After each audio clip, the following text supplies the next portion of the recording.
দীর্ঘদিন ক্ষমতায় থেকে সম্পদের পাহাড় গড়েছেন সিরিয়ার পতিত স্বৈরশাসক বাশার আল আসাদ।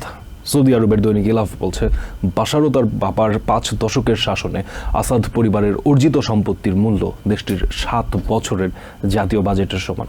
রবিবার বিদ্রোহীদের হাতে ক্ষমতাচ্যুত হয়ে পালিয়ে যাওয়ার পর আসাদের বাসভবনের যে চিত্র সামনে এসেছে তাতে এক অতি বিলাসবহুল জীবনযাপনের চিত্রই ফুটে উঠেছে। একজন সাধারণ চোখের ডাক্তার থেকে বাশার আল আসাদের স্বৈরশাসক হয়ে ওঠা নিয়ে খবর প্রকাশ করেছে আন্তর্জাতিক বিভিন্ন গণমাধ্যম। ব্রিটেনে চক্ষু চিকিৎসার ওপর উচ্চতর ডিগ্রি নিয়ে সেখানেই স্থায়ী হওয়ার পরিকল্পনা করেছিলেন বাশার আল আসাদ, কিন্তু সড়ক দুর্ঘটনায় তার বড় ভাই বাসেল মারা গেলে বাবা হাফিজ আল আসাদের অনুরোধে ২০০০ সালে সিরিয়ার প্রেসিডেন্টের দায়িত্ব নেন বাশার আল আসাদ।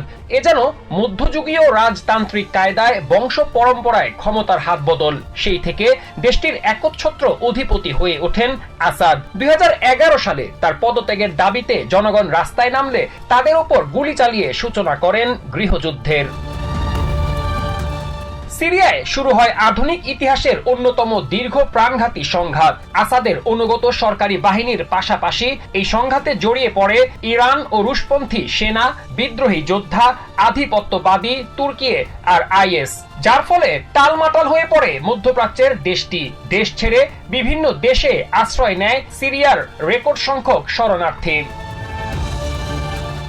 গৃহযুদ্ধে মুখ থুবড়ে পড়ে সিরিয়ার অর্থনীতি, দারিদ্র্যসীমার নিচে চলে যায় দেশটির প্রায় ৯০% নাগরিক। তবে এত কিছুর পরেও একবারও ক্ষমতা ছাড়ার কথা ভাবেননি বাশার আল আসাদ, সেই সঙ্গে অব্যাহত রাখেন সম্পদ বাড়ানোর প্রক্রিয়াও।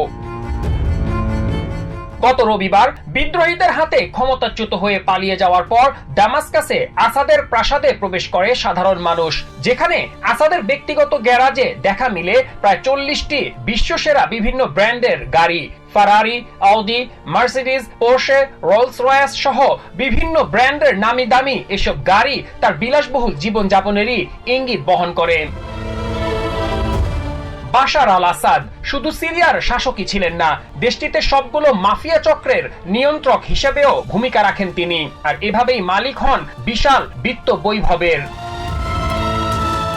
২০২৩ সাল পর্যন্ত দেয়া এক হিসেবে আসাদ পরিবারের কাছে প্রায় ২০০ টন স্বর্ণ, $১৬ বিলিয়ন ও ৫ বিলিয়ন ইউরো ছিল বলে দাবি করেছে সৌদি দৈনিক ইলাভ, যা সিরিয়ার প্রায় ৭ বছরের জাতীয় বাজেটের সমান। এছাড়া আসাদ ও তার পরিবারের সদস্যদের কাছে $১ থেকে $২ বিলিয়ন সম্পত্তি থাকার তথ্য দিয়েছে ইউএস স্টেট ডিপার্টমেন্ট। তবে বাশার আল আসাদের দীর্ঘ ২ যুগের ক্ষমতাকে হুমকির মুখে ফেলে দেয় গাজা ও লেবাননে ইসরায়েলের হামলা। হামাস ও হিজবুল্লাহর ওপর ইসরায়েলের হামলা সামাল দিতে গিয়ে আসাদের জন্য ইরানের সহযোগিতায় ছেদ পড়ে। একই সঙ্গে ইউক্রেনের সঙ্গে যুদ্ধে ব্যস্ত থাকায় রাশিয়ার সহযোগিতা থেকেও বঞ্চিত হয় আসাদ সরকার। এ কারণে মাত্র ১২ দিনের অভিযানেই বিদ্রোহীদের দখলে যায় দামাস্কাস। আসাদের পতনে সিরিয়ায় অনেক ভালো কিছু হওয়ার সম্ভাবনা থাকলেও দেশটিতে চরমপন্থীদের উত্থানের আশঙ্কার কথা জানিয়েছেন মধ্যপ্রাচ্য বিষয়ক গবেষক Charles Lister. Masum Hasan, TBN 24 news desk.